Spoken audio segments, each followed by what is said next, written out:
প্রিয় দর্শক ও মাছ চাষি ভাই ও বোনেরা, আশা করি সকলেই ভালো আছেন।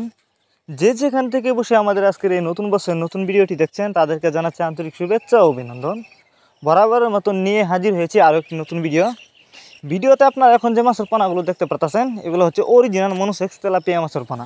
ভিউয়ার্স, আপনারা যারা অরিজিনাল মনোসেক্স তেলাপিয়া মাছের পানা খুঁজছেন তাদের জন্য আমাদের আজকের ভিডিও, তাই সম্পূর্ণ ভিডিও দেখতে থাকুন।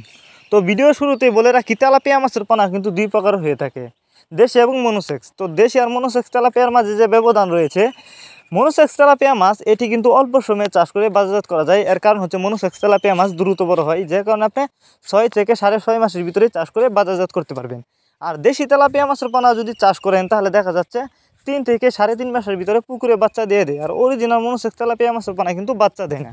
তো আপনারা যারা অরিজিনাল মনোসেক্স তেলাপিয়া মাছের পানা চাষ করতে চান তারা চাইলে আমাদের কাছ থেকে সংগ্রহ করতে পারবেন। ভিডিওতে যে মাছগুলো দেখছেন এগুলো হচ্ছে পুরো সম্পূর্ণ 29 দিন হরমোন ট্রিটমেন্ট কমপ্লিট করা অরিজিনাল মনোসেক্স তেলাপিয়া মাছের পানা। তো যদি কেউ নিতে চান তাহলে আমাদের সাথে যোগাযোগ করুন। আমাদের সাথে যোগাযোগ করবার জন্য আমাদের ভিডিও ডেসক্রিপশন বক্সে আমাদের ফোন নাম্বার দেওয়া আছে এবং ইমো হোয়াটসঅ্যাপ নাম্বার দেওয়া আছে। আমাদের সাথে যোগাযোগ করে মাছগুলো সংগ্রহ করতে পারবেন এবং আপনি চাইলে সরাসরি আমাদের ঠিকানা এসেও গ্যারান্টি সহকারে সংগ্রহ করতে পারবেন। এই যে দেখুন মাছগুলো আমি হাতে করে দেখাচ্ছি, উন্নত মানের পানা এগুলা।